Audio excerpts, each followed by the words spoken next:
de nuestro tiempo y parte de nuestro debate.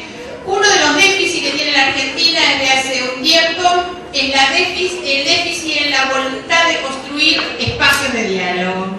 Esto de alguna manera se visualiza en la confrontación casi como un mecanismo de relacionamiento permanente, y esto tiene que ver tanto en el ámbito de la política con los actores políticos, pero también se traslada al plano de la sociedad.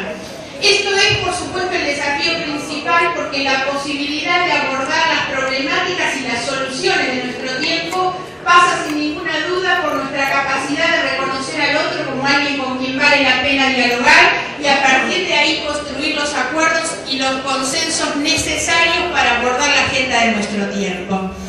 El otro aspecto, que es al mismo tiempo un déficit y un desafío, es la falta de perspectiva estratégica en la discusión. Hace mucho tiempo que la Argentina y sobre todo la política aparece demasiado influida por la inmediatez, por la urgencia. Las cosas que se buscan y las cosas que se hacen o que se proponen son del corto plazo. Sobre todo en la política, a veces el plazo más largo es a la próxima elección o al próximo periodo. Esto nos ha hecho perder la perspectiva estratégica de los medianos plazos y nos hace perder la previsibilidad, la posibilidad de planificación y obviamente la posibilidad de empezar a hacer hoy las cosas que uno debería hacer hoy para llegar a ser lo que quiere ser mañana.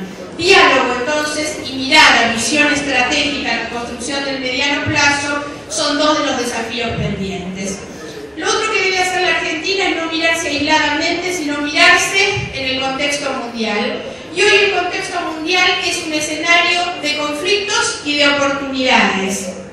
En el contexto global hay sin ninguna duda una crisis principal, que es la crisis global del capitalismo, sobre todo en su sistema financiero. Y hay otra crisis que tiene que ver con la crisis de los alimentos, con la crisis de la energía, con la crisis del medio ambiente. Esto genera obviamente dos tipos de agenda: la agenda de la seguridad y la agenda del desarrollo.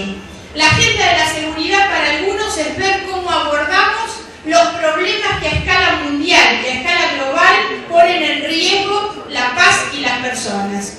Obviamente el combate contra el terrorismo, el combate contra el delito organizado, el combate contra la corrupción como parte de estos, pero eso bajado a nuestros territorios, porque esta agenda es una agenda que se replica en nuestro territorio, obliga también a la consideración de la seguridad desde una perspectiva clara de los derechos humanos.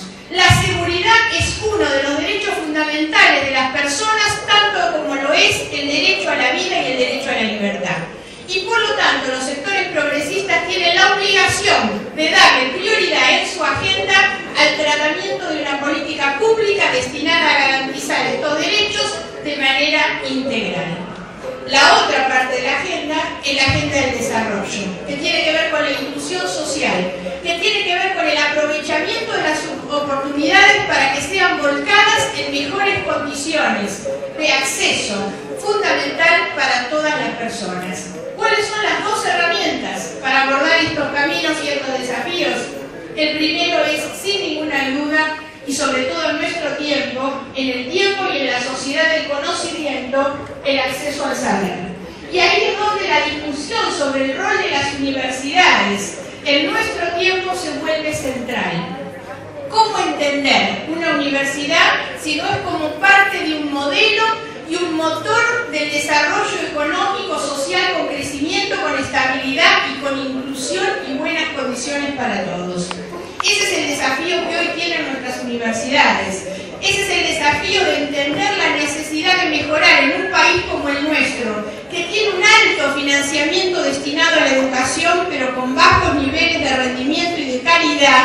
¿Cómo hacemos para incluir a las universidades en una discusión sobre un sistema nacional de calidad educativa, que tenga que ver además con el proceso de desarrollo económico, productivo, humano y social que necesita nuestro país? El acceso entonces al conocimiento, al saber, a la educación en sus distintos niveles, a la ciencia y a la técnica es una herramienta principal para asumir obviamente el desafío central, que es el de la igualdad.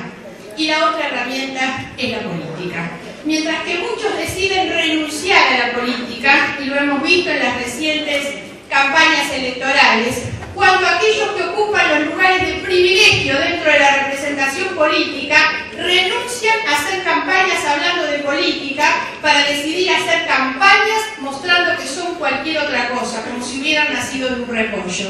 Nosotros reivindicamos la política en su capacidad transformadora de la realidad, la política orgánica, la política de partidos, la política que se alimenta de la participación social y que garantiza, por supuesto, la posibilidad creativa y del cambio que la sociedad necesita. Esa es nuestra oferta. La oferta del Frente Amplio Progresista es avanzar sobre los desafíos del diálogo y de la mirada estratégica, avanzar sobre la agenda de la inclusión, del desarrollo y la agenda de la seguridad en términos integrales y hacerlo en una articulación integral, fundamental y sólida de la educación, del saber y de la política como herramientas fundamentales. Esa es nuestra convocatoria. Muchísimas gracias.